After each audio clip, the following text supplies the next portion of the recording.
I've got a little bit of a green screen because my room is a mess and I wanted to at least record a little bit for today for our video. It's been a minute since I've gotten to talk to you all here on the YouTube. I've been doing a lot of streaming over at twitch.tv/toatsmgoat. If you ever want to come hang out with me and the goats or play games or anything like that, we do a lot over there and it is so much fun. But one of the big reasons I haven't made a lot of videos this last month has been, well, we've been a bit busy with the babies.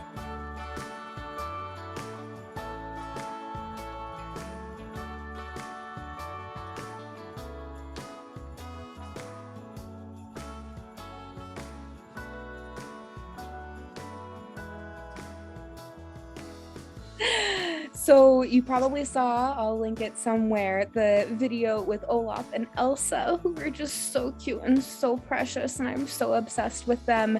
And then, so they were born on December 3rd, and Tammy, in her full Tammy fashion, had to go and secretly have them in the barn while I had already brought Darlin up to our maternity ward in the garage because Darlin had been showing signs that she was going to go into labor way before Tammy did. But Tammy, well, she's Tammy, and so she's always going to be that way. And so that Friday, the 3rd, we ended up being surprised by those two babies, and we were planning on moving Tammy into the maternity ward anyway. We just were going to do it on Saturday. Like she knew or something, I don't know. But then on that coming Tuesday, I noticed as I was getting ready to leave for the office that I wasn't going to be going anywhere because Darlin had moved into full active labor. She had been in pre-labor for like 2 weeks where it could have turned at any moment, and it was Tuesday morning where it all turned. And she started doing a lot of pushing and started like doing a lot of yelling, a lot of laying down, getting back up, all of those things.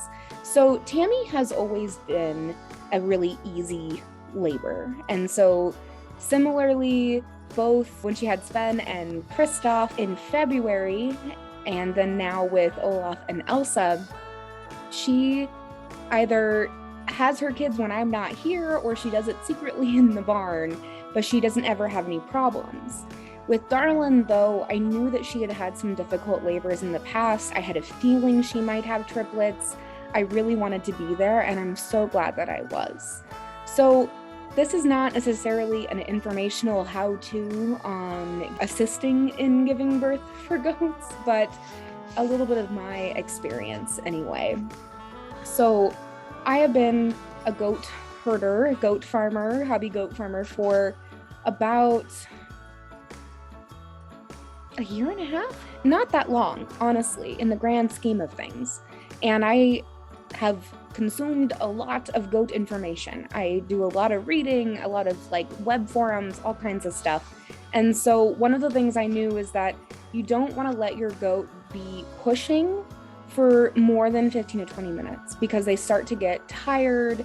And you want to be, in there checking on stuff, and you want to give them space, a little bit of space at least, but there are definitely times and realities where their privacy is not as important. And so after about 15 minutes of Darlin like laying on the ground, stiffening her leg, and showing all the signs that she is trying to push, I ended up gloving up and lubing up and getting in there and found that her first baby, Isaac, and trigger warning for veterinary stuff, but Isaac's placental sac had burst, and so he was no longer in his little bubble of safety, and he was coming out basically with a hoof in front of his head.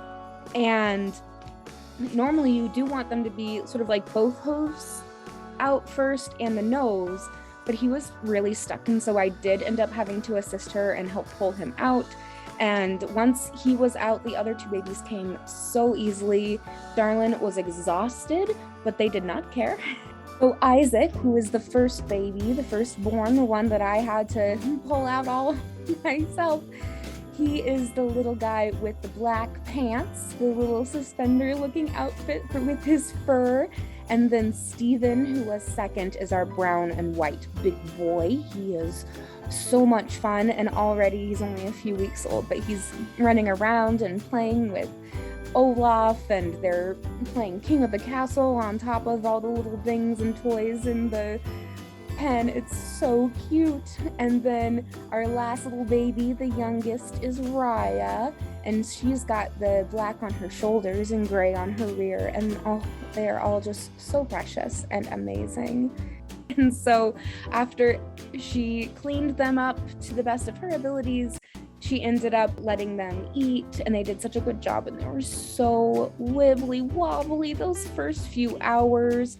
So I've been doing a lot of just watching them grow, and they're all very healthy, and both Raya and Steven are polled, which means that they won't grow horns, so we don't have to discard them, which is incredible and such a huge gift, because Darlin is polled, but I think it might be telling me who is in fact their dad. But I am still going to do the DNA paternity test, and we're going to send it off to UC Davis, and so we'll be sending that off here really shortly. I don't know how long it will take to get the results back. It could be a few weeks, and so I have to reach out to them and find out some more information on all of that. But we did it. We did it. We survived the end of kidding season. Both Darlin and Temmie had beautiful babies, and Isaac and Steven and Raya are just lovely, and they're getting on so well. And so right now we've got all the babies and the two mamas in the maternity ward together, and so all the babies are playing together, the mamas are putting up with each other, and we are looking forward to more sweet baby times and all of the cuddles, and I'm so grateful. And so I wanted to share a little bit with you guys here on YouTube the adorableness, the sweet wobbly tail wiggles of the first few hours of the babies. And I hope you all have an absolutely wonderful